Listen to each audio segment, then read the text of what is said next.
Halo semuanya, kembali dengan saya Riko.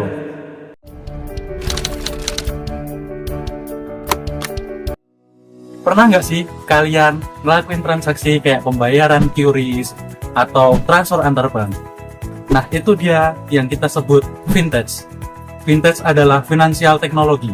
Nah, industri vintage tidak hanya memudahkan transaksi kita, tapi juga menjadi kunci kekuatan perusahaan besar seperti Shopee atau Tokopedia. Apa sih vintage itu? Kayak yang tadi sudah saya bahas, vintage mempunyai kepanjangan financial technology. Apa sih financial technology itu? Financial technology artinya memanfaatkan teknologi untuk layanan keuangan. Apa saja contohnya? Contohnya kayak mobile banking, SMS banking, e-banking, atau yang lain-lainnya. Nah, sekarang kita bahas nih pemanfaatan vintage di kalangan dunia perbankan. Nah, salah satu contohnya yaitu OCBC NIST Bank. Nah, di sini bank ini jadi contoh bagus di mana industrial vintage bisa mengubah strategi bisnis perbankan. Nah, bayangkan dahulu kala kita transfer, kita mau setor tunai, tarik tunai harus lewat langsung ke tellernya. Nah, itu kan sangat merepotkan, bukan? Apalagi sekarang dunia kita sudah sangat sibuk. Nah, dibalik semua kemudahan dan kekurangannya, mari kita analisis satu-satu apa saja SWOT-nya atau kekuatan, weakness, opportunity, dan strengths. Yang pertama kita bahas dulu dari kekuatannya atau strengths. Dalam penerapan di dunia perbankan, vintage mempunyai kekuatan, yaitu transaksi jadi lebih cepat, lebih efisien, dan fleksibel, bisa dilakukan di mana saja, tidak harus di kantor cabang. Yang kedua, hemat dari sisi biaya operasional bank, karena tidak perlu langsung datang ke kantor dan mengisi formulir segala macam.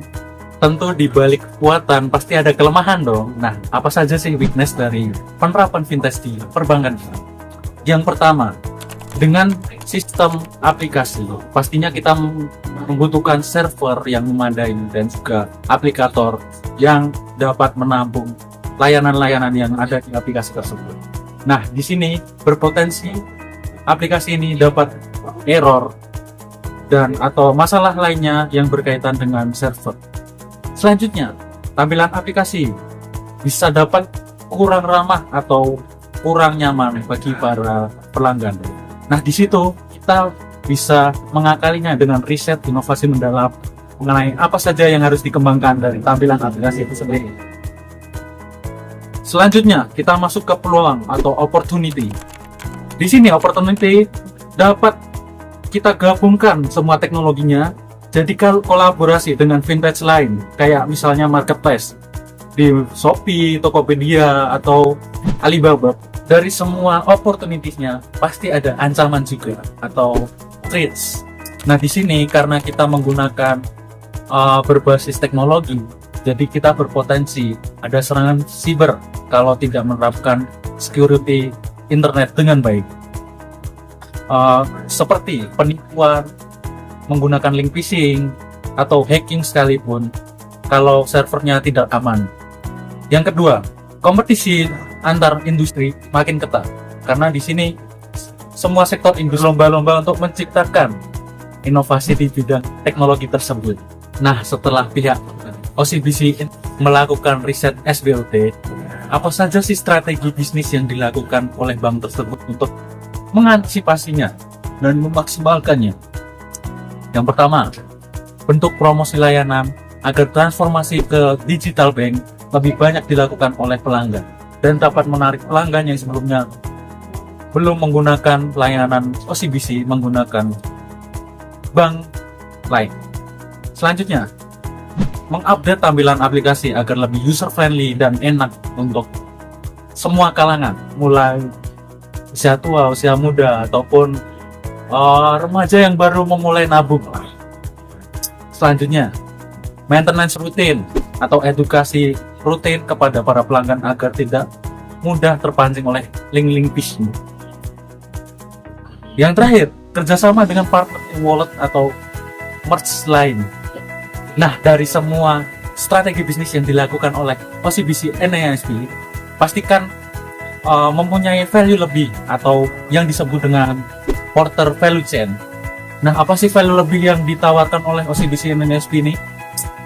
Mulai dari buka rekening investasi langsung dari aplikasi, transaksi falas tanpa ke cabang langsung, hanya melalui m-banking atau e-banking. Selanjutnya, bayar pakai apa aja, pakai wallet, dengan sistem yang terintegrasi kayak QRIS.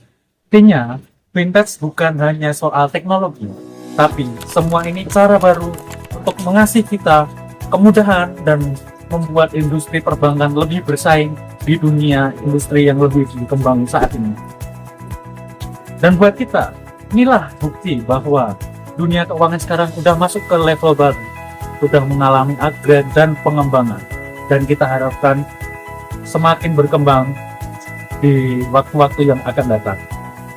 Semoga penjelasan ini dapat membuka pikiran kita tentang bagaimana teknologi finansial ini dapat mengupgrade dunia perbankan. Sekian dari saya, Rico Juan, by Siap.